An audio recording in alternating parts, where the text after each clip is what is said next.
Unfortunately, the locals had a habit of picking on strangers. So when he finished his first drink, he went out and he found that his horse had been stolen.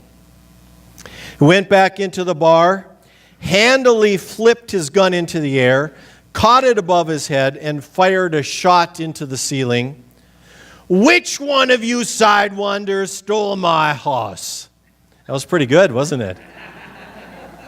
It was worth coming today for that. No one answered.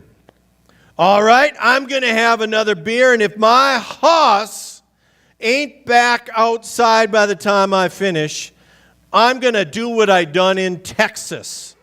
And I don't like to have to do what I done in Texas." Some of the locals shifted restlessly. The cowboy had another drink, walked outside, and his horse was back.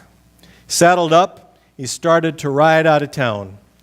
The bartender ran outside of the bar, and he ran up to the guy on the horse, and he said, "Say, partner, before you go, we got to know, what happened in Texas?"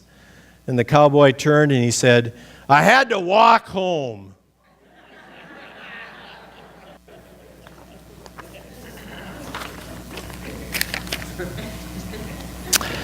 So I hope you had a happy Thanksgiving and you are thankful for many things this year. Often in my ministry over the years, I have devoted much of the month of November that is now ending in my teaching to teach about stewardship. And I did not do so this last November, if you've been here. And so what I've decided to do this year is to spend the first couple of minutes of my message time, not just today, but these next few weeks, sharing some basic stewardship principles. And my goal, I'm going to be upfront with you about my goal. My goal is, as we approach the end of the year, that we will all grow in our generosity. I hardly ever meet anybody who doesn't want to become more generous. I also hardly ever meet anybody who loves it when the pastor talks about generosity. If you are a person of faith, God is working in your heart and mind to change you to look more like Jesus in your life. And I'm going to be honest and tell you that I have come to believe that nothing says more about your faith in Jesus or your commitment to live for Him than how you handle your money or your finances. Because it's our money and our finances that are often closest to our heart. Psalm 62 verse 10 says, it's going to be on the screen, "If your wealth increases, don't make it the center of your life." Isn't that a great verse? If your wealth increases, don't make it the center of your life.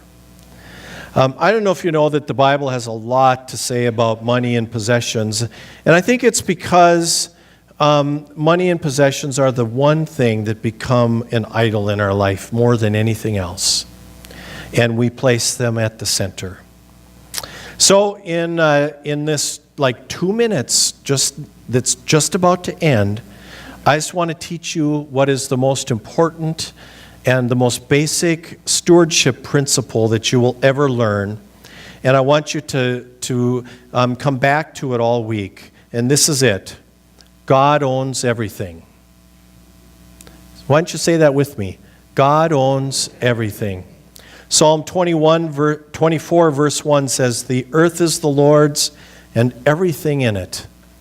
And in 1 Timothy chapter 6, the author says, "You brought nothing into the world when you came, and when you leave, you're not going to take anything with you."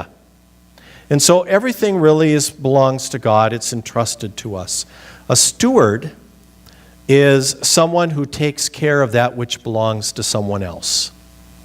And that would be you and me. In fact, I tell people all the time that you are a steward, like it or not. Whether you know it or not. You can either be a good steward or you can really suck at it. But you're going to be a steward. My faith perspective has been, I'd like to be a good steward. So that's the principle that I want you to think about this coming week as you think about Thanksgiving and as you think about generosity. God owns everything. Say it with me. God owns everything. Okay, we're going to start with our question now. And sometimes if you are here, you will hear a pretty deep question. Today isn't as deep, so I'm kind of giving you a little break today.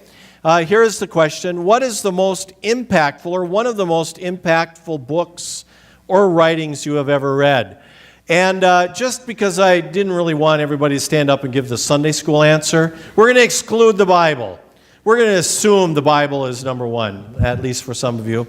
But my hope is that maybe a few of you can share maybe what that reading might be and maybe at least a word about it. So if you'd like to answer the question, these guys will bring a microphone around. You need to stand up, speak directly in the mic, and give us a brief answer. So, what is one of the most impactful books or writings that you have ever read?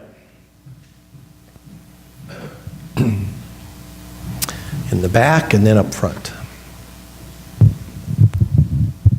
One of the best things I've ever read was, I read it in prison, and it said, you can't go forward with the next chapter of your life as long as you're still rereading the old one. Very good. Thank you. Good morning, family. My name is Benjamin, and when I was in Polk County over the summer, someone gave me a book, and it was a prayer book, and you don't have a lot to do there when you're in your cell, so I started reading it, and it was Mother Teresa's prayer anyways, and it really spoke to me, and every once in a while I go back to it. I'm thinking about maybe putting it on my wall for a daily reminder. Excellent. Thank you, Benjamin. Yeah. Who else share? Anybody else? Yep, you can get attention here. I can't remember the author's name, but if you ever get a chance, read The Last Lecture. It's by a professor from Carnegie Mellon. He's found out he's got cancer and he's dying, but it kind of pulls together what's really important in life. Kind of brings you back down to earth. Excellent. Thank you for sharing. Good morning, I'm Ann, and I just read it this last few months ago, and it was called Heaven and Hell, and it was a fictional book, but it was written based on people who had passed away and saw the light and then came back to life again, and it was just kind of an overpowering book on what could possibly be afterlife. Thanks, Ann. I'm Rachel, and I think one of the best books I ever read was called, it's by Stormy O'Mation, Just Enough Light for the Step I'm On. And it's about not looking forward to see what God has planned for you, but He's just going to give you enough light to do what He wants you to do in this moment. Excellent. Thank you. For me, lately, I've been reading books by C.L. Lewis that I would recommend to anybody new to Christianity, or pretty much anybody. They're impacting me, and mainly mere Christianity and the problem of pain have been very impactful. Thank you, Jeremy. Good morning. I'm Echo. When I was in Jamestown, I read The Shack. It's about forgiveness. It's a pretty good book. Great, Echo. Thank you. I'm Gary. I'm Gary. The book I kind of really have enjoyed is The Power of Your Word.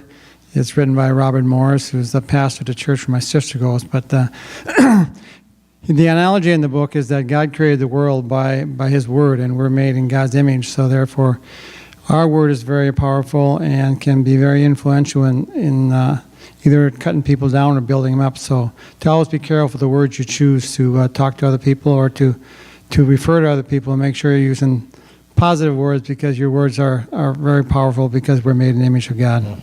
Thank you, Gary. Very good. Anybody else? We got one more up here, one more there, and then I think we'll wrap up. Thank you. Hi, I'm Jennifer, and before I came to know Jesus, a dear friend gave me the book More Than a Carpenter, and it was a life changer. Thank you, Jennifer. Yep. Good morning. My name's Doug. I have a plaque. It's called Desiderata. I think that's how it's pronounced. And some of you are probably familiar with it. If you're not, I'd certainly encourage you to find it. It was written it was found in 1694 at St. Paul's Church in Philadelphia. And it's just a wonderful message, and I've referred to it numerous times, especially when things are getting rough. It's been a real inspiration to me, so I'd recommend it. All right, thank you. I think we'll wrap up there. And for those who maybe have a book or will think of one today, we discussed this at 6:30 tonight too. So I'm impressed how many people read. I kind of knew you read, but I didn't, I think one of the most important things that we can do for our own personal growth, spiritually and otherwise, is to read. So, boy, that's awesome. Told my kids when they were young, I will always buy you a book, and I kind of regret that now, but I did say that because both of my kids like to read. So we are starting a series today on the Gospel of Mark. And one could argue that Mark in the New Testament is the most important book or writing that has ever been penned. And that's a pretty big statement, I think. And so I want to share with you why I think that is true. This morning I want to introduce you to this amazing book and then ask you to join me on a journey that, if you are intentional about it, just may change your life. For those of you who are new to this Jesus or this church thing, the word gospel means good news. And it is what we call the 4 books in the New Testament that tell the story or the good news of Jesus Christ. And there are 4 of them in the New Testament. They are the first 4 books of the New Testament: Matthew, Mark, Luke, and John. And the reason why Mark may be the most important book that has ever been written is because it is the first and the earliest written record that we have of the life, death, and resurrection of Jesus Christ. And so this book really kind of stands as a foundation work for our faith and much of the New Testament. So I'm going to do what I usually do at the beginning of a series on a book of the Bible. I'm going to give you a little bit of background information and watch your eyes glaze over for a few minutes, okay? So I'm just kind of warning you to hang in there, because if you're regular here, if you're going to be maybe reading the Gospel of Mark these next weeks, I think this information that I share over these next minutes is going to be helpful. So let me begin by telling you that it's believed that Mark was written probably around 70 A.D. And that means that it was written probably about 35 to 40 years after Jesus had died on the cross and was raised from the dead. Now, if you think about it, back then, they didn't have computers. They didn't have pens and pads. Writing and reading was a big deal back then. And so a lot of the way the faith was shared early on was through oral stories. People would tell about Jesus because they had been with him. Well, by 70 A.D., there were becoming fewer and fewer people who had been with him. And so it became obvious at that point to some of the followers of Jesus that we need to get some of this stuff written down. And so Mark was written around 70 A.D. And tradition says that Mark was maybe the Apostle Mark, or one of the followers of Jesus called Mark, who appears in the book of Acts. And tradition also says that Mark followed Peter around a lot. And so what he wrote down was what Peter had taught him about Jesus, the Apostle Peter that you'll read about in the book of Mark. Now, one of the interesting things that people who study the Bible history say is that it's likely that Matthew and Luke used Mark when they wrote their Gospels. And if you kind of lay them side by side, you see that there's a lot of similarities between those Gospels and the Gospel of Mark. In fact, there are only 24 verses in the Gospel of Mark that do not appear in Matthew or Luke. And so in many ways, Mark is the foundational document. Now, one of the most important things for you to know about the Gospel of Mark, if you're going to read it, is that the Gospel of Mark was written to followers of Jesus. So these are people who already believe in Jesus, so they knew the story of Jesus. And the situation that they found themselves in is they were being persecuted for their faith. In other words, their well-being, their very lives were at stake because they now believed in Jesus Christ in their culture and in their community. In fact, I pulled out a little bit of a historical reading I'm going to share with you. This is where the eyes will really glaze over. So this is from a 1st century, 2nd century historian by the name of Tacitus. He was a Roman historian. And he wrote about Christians being arrested and persecuted and how they would trump up charges against them. And all of this was at the hands of the Roman Emperor Nero. In fact, I've put the quote on the screen so you can follow along. Might make it a little easier to follow. He writes, their arrest was first made of those who confessed to being Christians. Next, on their disclosures, vast numbers were convicted. Not so much on the charge of arson, which was one of the trumped-up charges, as for hatred of the human race. Every sort of derision was added to their deaths. They were wrapped in the skins of wild beasts and dismembered by dogs. Others were nailed to crosses, and others, when daylight failed, were set afire to serve as lamps by night. Nero had offered his gardens for the spectacle and gave an exhibition in the circus, mingling with the people in the costume of the charioteer or mounted on a car.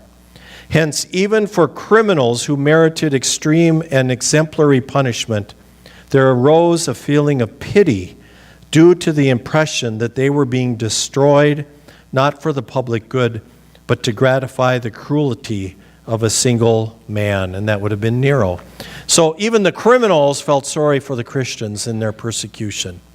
I'd like to say that such persecution doesn't happen today. We live here, in Fargo, Moorhead, West Fargo, North Dakota.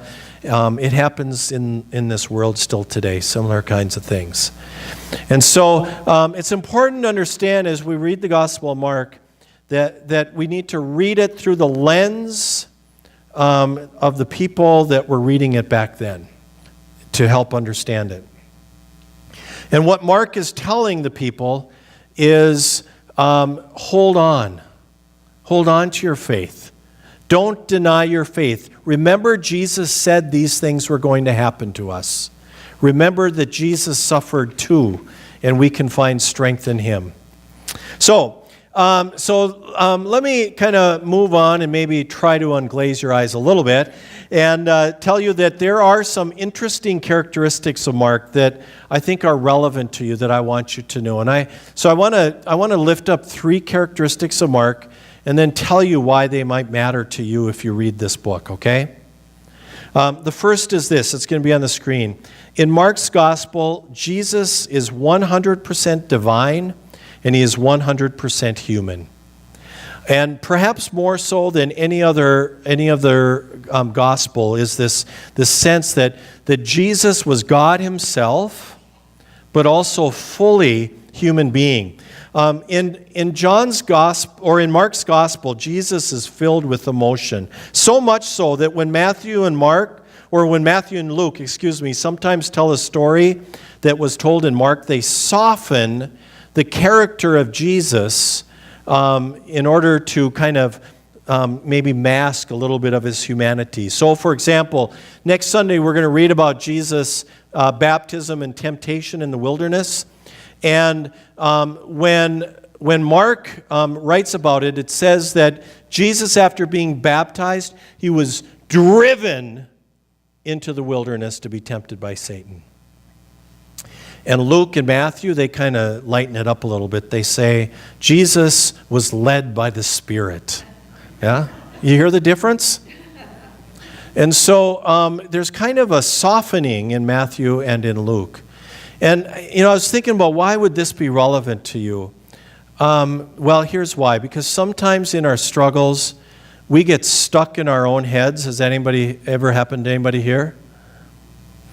In our own struggles, we get stuck in our own heads and we get trapped in our own self-pity, and we think that the whole world is against us and that nobody understands, and that maybe God is very distant, or God is non-existent altogether.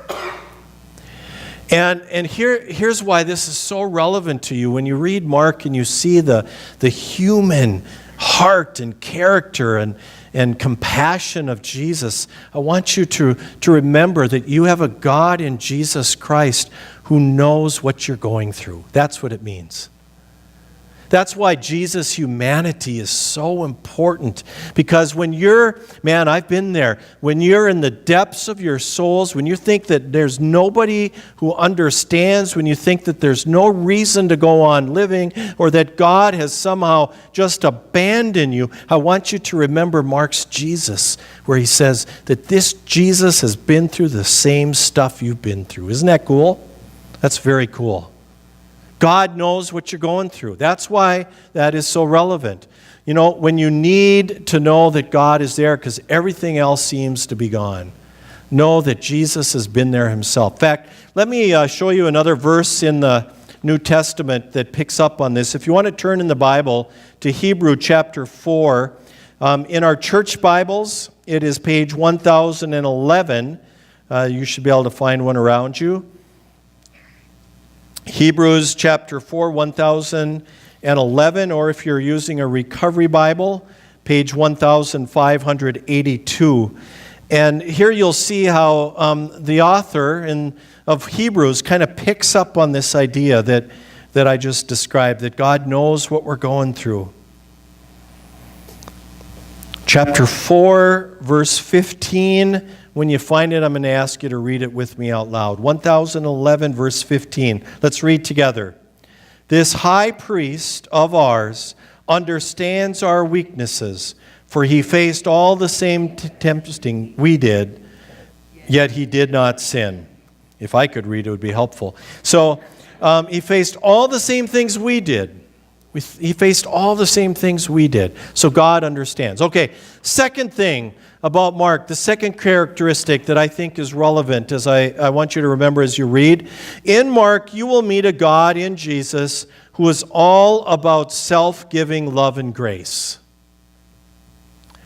Mark's Jesus is all about the heart of God, that God is loving and gracious. It's interesting.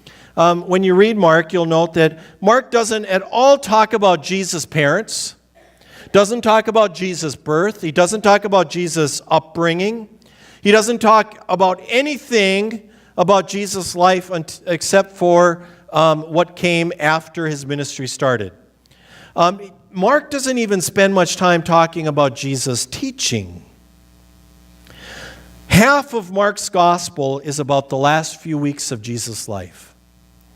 A third of Mark's gospel is about the last days of Jesus' life. When you read Mark's gospel, there's this sense of urgency that Mark wants us to remember that God came and he died on the cross for you. That's what Mark's gospel is about. That God knows what you're going through when you suffer because he's been through it himself. Jesus died on the cross for you and he was raised from the dead. That's what Mark wants us to know. That the Son of God came and suffered and died for us. You know, and this is really, really relevant as you read Mark's gospel because lots of you have come here in search of a God of your own understanding, right? That's pretty common in this place. And here's what Mark wants you to know. That you can actually know God as God is. That's what he wants you to know. That you can know who God is. You can peer deep down into the very heart and character of God and see who he is. He's a God of love and a God of grace. He is a self-giving God, a generous God, a God who is other-centered. Lots of you, even if you've not hung around church for very long, You probably know John 3:16. For God so loved the world that he, what? Gave. So here we are, Thanksgiving. God loves to give. If you wonder what God's about, he's about giving. He's about graciously giving. For God so loves the world that he gave his one and only Son, so that whoever believes in him shall not perish, but have eternal life. God is a God of giving. Turn with me to another verse in the New Testament that picks up on this characteristic from Mark. It's Ephesians 3. And in our church Bibles, it's page 978. Ephesians 3, page 978.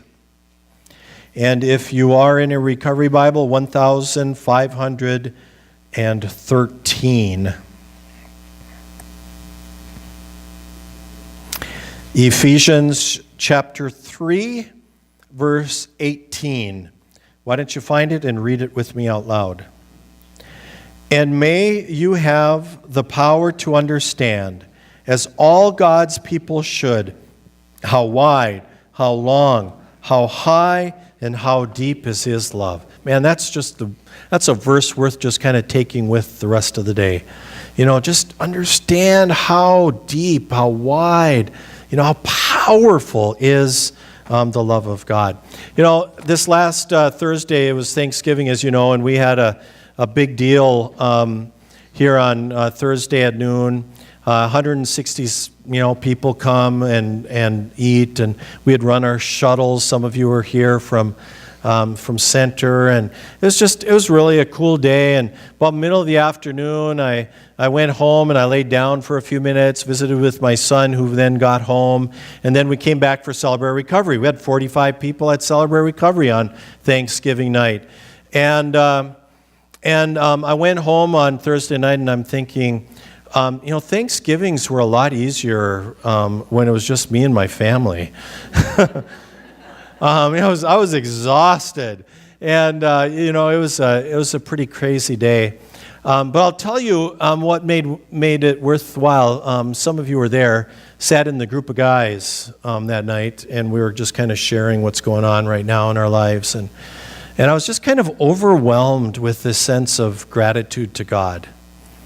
That God has given me so much in my life, in my recovery, in new friends and support. And, God is not just a God of second chances, but he's a God of redemption. And there was this sense as I went home Thursday night and as I was sharing with the guys on Thursday night that I don't know where else I would want to be on Thanksgiving. But, to give back to God and to others because God has given me so much. That's what we're talking about. That's what we're talking about. I humbly use myself as that situation that if you're intentional about this spiritual journey, you will come to know a God who loves you so much. He's just constantly giving. And his desire is to flow into you so much, to pour into you so much that it overflows to others. All right. Third thing. We're going to keep moving. Mark points to the limits of our human capacity to grasp and understand the fullness of God. Mark points to the limits of our human capacity to grasp and understand the fullness of God. He tells the story of Jesus in ways that will challenge you and me to fill in the blanks and decide for ourselves who he is. So, for example, he abruptly starts his gospel by telling us who Jesus is. This is the good news of the Messiah, the Son of God, so get ready. And we're going to read those verses in just a moment.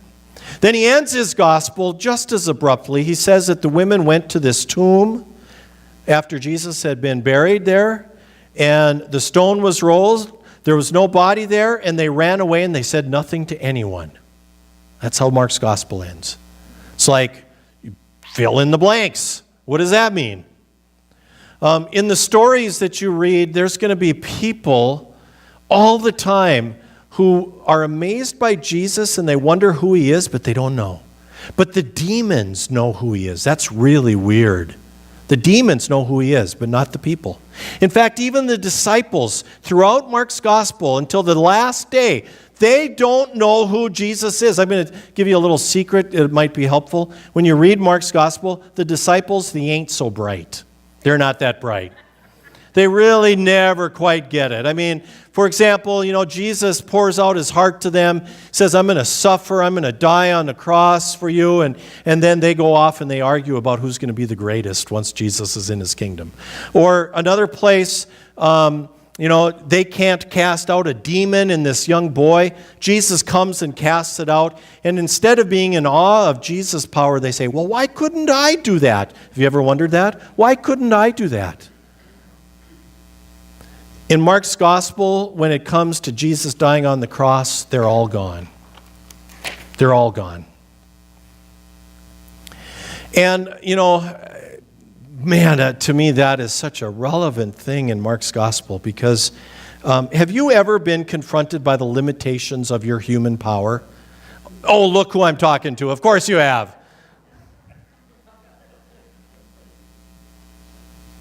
If you have experienced God doing something in your life that you could not do for yourself, then you're going to like Mark's gospel. In Mark, you're going to meet a God who loves people just like you. Misfits and a little bit off.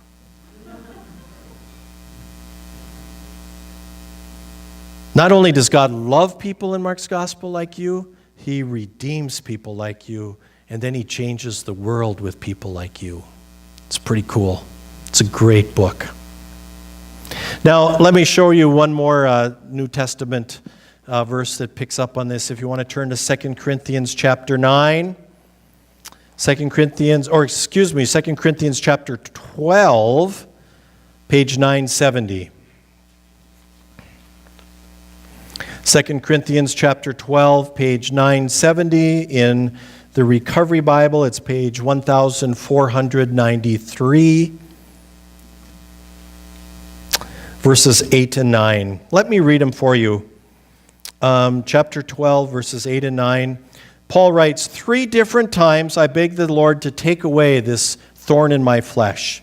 Each time he said, my grace is all you need. My power works best in weakness. So now I am glad to boast about my weaknesses so that the power of Christ can work through me. Man, that's a great verse. That should be our Lighthouse verse maybe. It's not about our power, it's about what God is doing in our lives. So turn to Mark chapter 1. I want to read a few verses before we close. Mark chapter 1, it's page 829.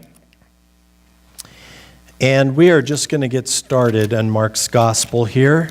Mark chapter 1, page 829 in the Recovery Bible, 1250.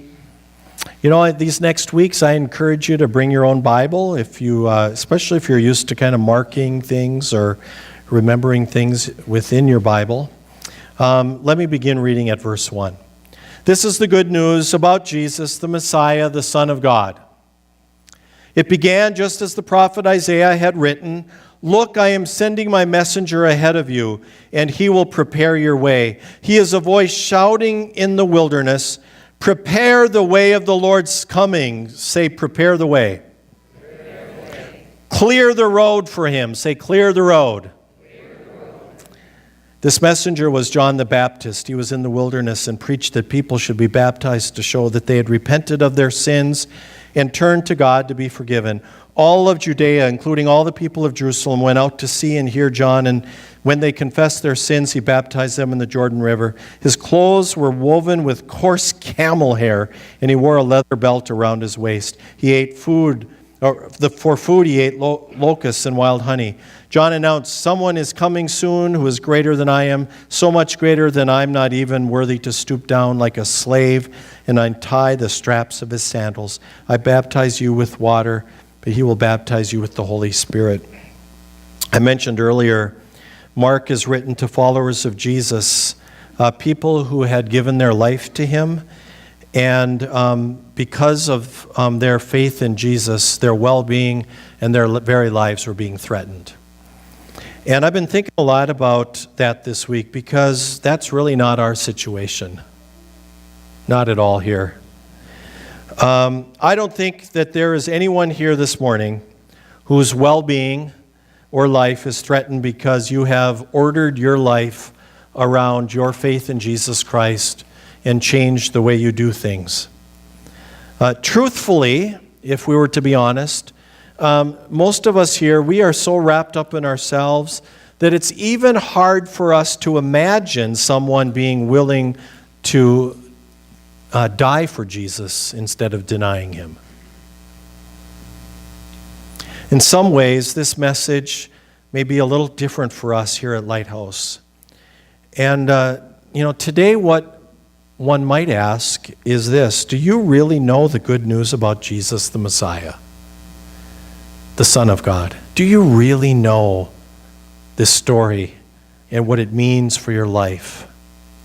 Because if we did, I think that we would reorder our entire life around his lordship, our values and our morals, our service, our finances, our giving, our generosity. We would be bolder in sharing and more loving to others and less judgmental. So the verse that has really hung in my head all week has been verse 3. These words have just kind of stuck with me. Prepare the way for the Lord's coming. Clear the road for him. Clear the road for, I love that image. Clear the road for him. We know about clearing roads when you live in North Dakota or in Minnesota. Soon we will be having somebody clear roads for us so we can drive. Clear the road for him. We have a recovery focus here at Lighthouse. I think most of you know that. And I remember when I first started my recovery journey, I remember hearing, if you want recovery, you have to reorder everything in your life around your recovery. And I thought, yeah, right, okay. Tell me the next thing so I can, keep going. And it took me quite a while to really accept and understand that. In order to find recovery, I needed to reorder pretty much everything in my life around that principle. I needed to clear the road for recovery. And some of you here are maybe early in that journey, and you're hearing things like, you may need to clear the road of old friends and change people that you hang out with.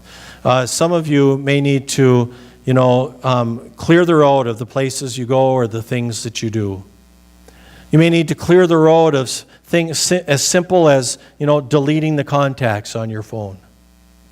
You may need to clear the road, and of your past spirituality or resistance to it and become open to God, because we learned that the answer, in recovery is a spiritual answer. And I had to clear the road. I could spend weeks now telling you about the things I had to clear and reorder in my life. And I'm still in the process of kind of managing that, because I think it lasts the rest of our life. But it occurs to me that one of the most important things to tell you as you begin to read the Gospel of Mark is clear the road. Clear the road. We had company yesterday, the last 2 days. My son was here from the cities, and so my daughter back here and my son-in-law and my 2 grandboys were over. We just have one who plays with toys. He's 4. The house was a disaster. And yesterday, 3:30, they all left, and we shut the door, and we kind of looked at each other and went, some of you know that feeling, don't you? But then we weren't done. We had to clear the house. There were toys everywhere. 1 4-year-old, toys everywhere. Stuff we had to pick up. And I was thinking, here we are, we're clearing the road. Some of you need to think about, before you leave today, what do I need to clear? What does it mean for me to clear the road for Jesus? There are things that you have placed at the center of your life that are in the way of your relationship with God and his love for you, or even your recovery. There are things that have become idols in your life. It might be things, it might be a job, it might be a person, it might be money, it might be an addiction that is still at the root of all those things that you are going through. If you are struggling with an addiction right now, it has become an idol in your life. It's at your center. To one degree or another, every person in this room struggles with self-will at the center of our road. And we won't grow until we surrender it and get it out of the way. So here's the deal. You may think, well, I'm kind of powerless over some of those things. That's okay. Because the good news is that Jesus is really good at clearing roads. Jesus is really good at clearing roads. So when Isaiah says in the Old Testament, clear the road, it's not so much about doing some things as it is about allowing God to begin to do some clearing in your life.